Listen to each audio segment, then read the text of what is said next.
आपले शरीर हे 3 दोष, 7 धातू, 3 मल आणि पंचमहाभूत यांनी बनलेलं आहे आणि हे सर्व जेव्हा सम अवस्थेत असतात तेव्हा आपण निरोगी राहतो।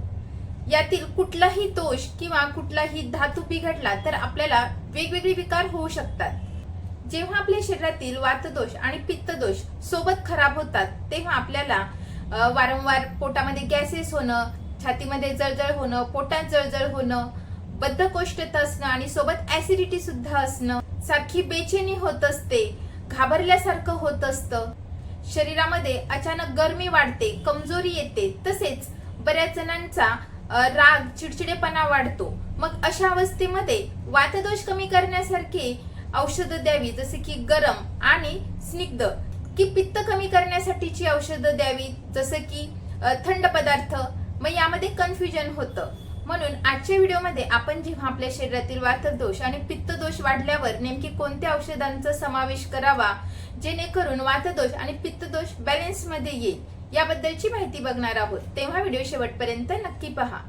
नमस्कार, मी डॉक्टर सविता लांजेवार। माझ्या YouTube चॅनलमध्ये तुम्हा सर्वांचं पुन्हा एकदा स्वागत आहे। बऱ्याच वेळा असं होतं की आपल्या खाण्यापिण्याच्या चुकीच्या सवयींमुळे अचानक पोटामध्ये गॅसेस होतात, पोटामध्ये आग होते, छातीमध्ये जळजळ होते, बऱ्याच जणांची जळजळ इतकी वाढते की त्यांना मग तोंडामध्ये, घशामध्ये सुद्धा जळजळ व्हायला सुरुवात होते, ऍसिडिटी प्रचंड वाढते आणि सोबत बद्धकोष्ठता सुद्धा असते। मग अशा वेळी गॅसेस कमी होण्यासाठी गरम औषधी घ्याव्यात की पोटामध्ये जी जळजळ चालू असते, दाह असतो, तो कमी होण्यासाठी थंड औषधी घ्याव्यात असा प्रश्न पडतो आणि बरेच वेळा मग चुकीची औषधी घेतली जातात। या काळामध्ये बरेच जण मग गरम औषधी घेतात व त्याचा विपरीत परिणाम होऊन पित्तदोष अजून वाढतो आणि शरीराचा दाह देखील मग अजून वाढतो। आणि जर अशा काळामध्ये थंड औषधीचं सेवन केलं तर वातदोष वाढतो। म्हणून अशा लोकांना वारंवार बेचैनी होत असते, काय करू आणि काय नाही असं होतं, त्यांचे चिडचिडेपणा वाढतो, राग वाढतो।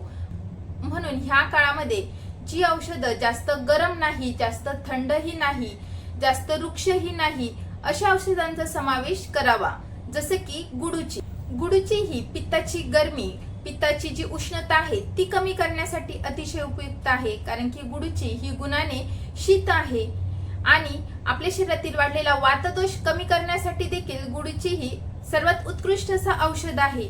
म्हणून गुडूचीचं सेवन केल्यावर आपल्या शरीरातील वातदोष आणि पित्तदोष सोबत बॅलन्स मध्ये राहतात। तसेच गुडूची ही उत्तम रसायन म्हणून देखील काम करते, आपल्या शरीराला ताकद देण्यासाठी अतिशय उपयुक्त आहे।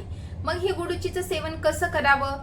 जर तुमच्याकडे गुडूचीची कांड असेल तर त्याचा काढा तयार करून तो तुम्ही रोज सकाळी उपाशी पोटी सुमारे 15 ते 20 ml ह्या प्रमाणामध्ये घ्यावा। गुडूचीची फ्रेश पानं असतील तर त्याचा रस काढावा, तो रस तुम्ही 10 ते 15 ml ह्या प्रमाणामध्ये सकाळी उपाशी पोटी घ्यावा। त्यामुळे पित्तदोषाची जी उष्णता आहे ती कमी व्हायला मदत होते, सोबत वाढलेला वातदोष कमी व्हायला मदत होते। किंवा आयुर्वेदिक मेडिकल मध्ये गुडूची घनवटी ह्या नावाची औषध मिळते, ते तुम्ही सकाळ संध्याकाळ जेवणाच्या आधी घेऊ शकता। यानंतर शतावरी ही गुणाने मधुर, स्निग्ध आणि गुरू आहे, पचायला जड आहे आणि आपल्या शरीरातील वातदोष आणि पित्तदोष बॅलन्स करण्यासाठी, पित्ताची उष्णता कमी करण्यासाठी अतिशय उपयुक्त आहे, शरीराला ऊर्जा, एनर्जी देण्यासाठी अतिशय उपयुक्त आहे, पचनक्रिया सुधारते, तसेच आपल्या शरीरातील वाढलेला वातदोष आणि पित्तदोष कमी करते। आणि शतावरी ही फक्त पचनक्रियेसाठीच नाही तर आपल्या शरीरातील हार्मोन्स बॅलन्स मध्ये ठेवण्यासाठी अतिशय उपयुक्त आहे, प्रजनन संस्थेला ताकद देण्यासाठी अतिशय उपयुक्त आहे, मानसिक शांती देखील द्यायला अतिशय उपयुक्त आहे। बऱ्याच जणांना रात्रीला व्यवस्थित झोप येत नाही, अशा रुग्णांमध्ये वातदोष आणि पित्तदोष वाढलेला असतो। म्हणून अशा लोकांनी जर शतावरीचं सेवन केलं तर मानसिक शांती मिळते आणि वाढलेला वातदोष, पित्तदोष कमी होऊन चांगली झोप यायला देखील मदत होते। शतावरीचं चूर्ण सुमारे 1 चमचा कोमट पाण्यासोबत घ्यावं किंवा आयुर्वेदिक मेडिकल मध्ये शतावरीचे ग्रॅन्युल्स येतात, ज्यामध्ये थोडीशी साखर मिक्स केलेली असते, ते तुम्ही 1 चमचा सकाळ संध्याकाळ दुधामध्ये मिक्स करून घेऊ शकता। त्यामुळे बद्धकोष्ठता कमी होते, शरीराचा दाह, जळजळ कमी व्हायला मदत होते, गॅस्ट्रायटिस सारखे विकार देखील कमी व्हायला मदत होते। त्यानंतर ज्येष्ठ मधाची पावडर गळ्यासाठी, पोटासाठी अतिशय उपयुक्त आहे, पचनक्रिया व्यवस्थित व्हायला मदत होते, तसेच वातदोष आणि पित्तदोष बॅलन्स मध्ये येतो। ज्येष्ठ मध हे गुणाने मधुर आहे, स्निग्ध आहे, जर तुम्हाला ड्राय कफ असेल तर अशा वेळी ज्येष्ठ मधाच्या काड्या चघळल्या तर खोकला कमी व्हायला मदत होते। तर ही ज्येष्ठ मधाची पावडर तुम्हाला आयुर्वेदिक मेडिकल मध्ये सहजासहजी अवेलेबल असते। ती पावडर तुम्ही अर्धा चमचा सकाळ संध्याकाळ कोमट पाण्यासोबत घेऊ शकता। त्यामुळे ऍसिडिटी कमी होते, पोटामध्ये होणारी जळजळ कमी व्हायला मदत होते। पोटामध्ये छाले झाले असतील, जखमा असतील तर त्या जखमा देखील भरून यायला मदत होते। त्यानंतर तुम्ही त्रिफळा देखील घेऊ शकतात। बरेच जण त्रिफळा चूर्ण रेग्युलर बेसिसवर देखील घेतात, परंतु अति प्रमाणामध्ये देखील त्रिफळा चूर्ण घेऊ नये, त्यामुळे आपल्या आतड्यांमध्ये रुक्षता होण्याची जास्त चान्सेस असतात। काही कालावधीपर्यंत तुम्ही त्रिफळा चूर्ण घेऊ शकता। तर त्रिफळा चूर्ण घेतल्यामुळे बद्धकोष्ठता कमी व्हायला मदत होते, मलावष्टंभ कमी होतो, पोट साफ व्हायला मदत होते, गॅसेस कमी व्हायला मदत होते। तसेच वाढलेल्या पित्त दोषाचं विरेचन झाल्यामुळे पित्तामुळे होणारी जळजळ वगैरे देखील कमी व्हायला मदत होते। त्रिफळाचे चूर्ण तुम्ही रात्री झोपायच्या आधी अर्धा चमचा ह्या मात्रेमध्ये कोमट पाण्यासोबत घ्यावे।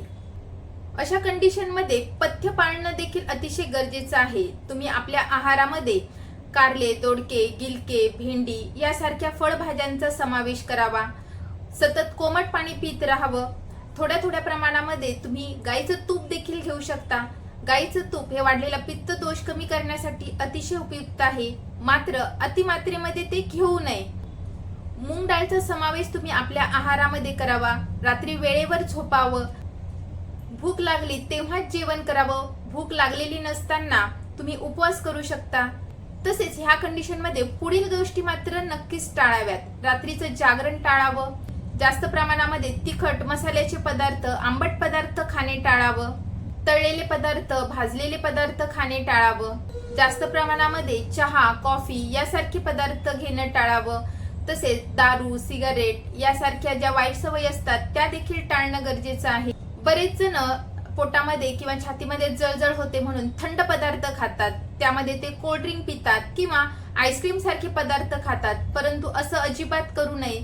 त्यामुळे पित्त दोष कमी तर होत नाही, परंतु वेगवेगळ्या समस्या त्यामुळे निर्माण नक्कीच होऊ शकतात, वेगवेगळे आजार देखील जडू शकतात।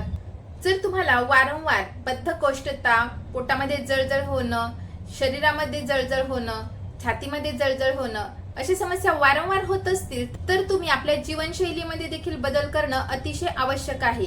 जसं की रोज थोडा प्रमाणामध्ये व्यायाम करणं, कमीत कमी 15 मिनिटं रोज चालणं।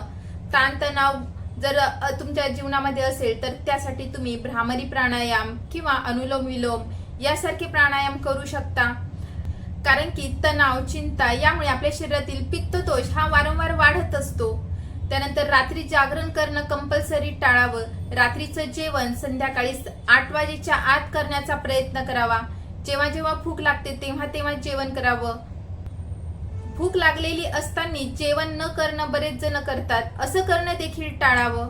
बरेच जण जेव्हा पोटाची जळजळ होते तेव्हा चिया सीड्स किंवा सब्जा सीड्स याचं सेवन करत असतात, परंतु चिया सीड्स ज्या आहेत त्या आपलं पित्त दोष वाढवण्यास कारणीभूत ठरतात। भलेही त्या पोट साफ होण्यासाठी अतिशय चांगले आहेत, परंतु गुणाने उष्ण असल्यामुळे आपल्या शरीरातील पित्त दोष त्यामुळे नक्कीच वाढू शकतो। त्यानंतर सब्जा सीड्स हा वाढलेला पित्त दोष कमी करण्यासाठी, शरीराचा दाह कमी करण्यासाठी अतिशय उत्तम आहे, परंतु सब्जा सीड्स आपण अतिमात्रेमध्ये जर सेवन केलं तर त्यामुळे अपचन होणं, गॅसेस होणं यासारख्या समस्या मात्र निर्माण होऊ शकतात। म्हणून जेव्हा वातदोष आणि पित्तदोष वाढलेला असतो अशा कंडिशन मध्ये सब्जा सीड्स किंवा चिया सीड्सचं खाणं टाळावं। अशाच प्रकारे जर तुम्ही पोट साफ होण्यासाठी किंवा गॅसेस कमी करण्यासाठी मेथीचं पाणी पित असाल तर ते देखील करणं टाळावं, कारण की मेथी ही गुणाने उष्ण आहे, आपल्या शरीरातील पित्तदोष वाढवणारी आहे, त्यामुळे जळजळ वाढू शकते, म्हणून मेथीचं पाणी पिणं देखील टाळावं। किंवा जर तुम्ही धन्याचं पाणी पित असाल तर ते कमी प्रमाणातच प्यावं। जर धन्याचं पाणी पिलं तर पित्त दोष, जळजळ कमी होऊ शकते, परंतु जास्त प्रमाणात जर पिलं तर त्यामुळे गॅसेस, अपचन मात्र होऊ शकतं। तर अशा प्रकारे तुम्ही देखील आपल्या शरीराचा दाह, जळजळ, पोटाची जळजळ, बद्धकोष्ठता यावर घरगुती उपाय करू शकतात। पुन्हा भेटूयात पुढच्या व्हिडिओमध्ये, तोपर्यंत हेल्दी खा, हेल्दी राहा, आयुर्वेदाला जवळ करा। धन्यवाद।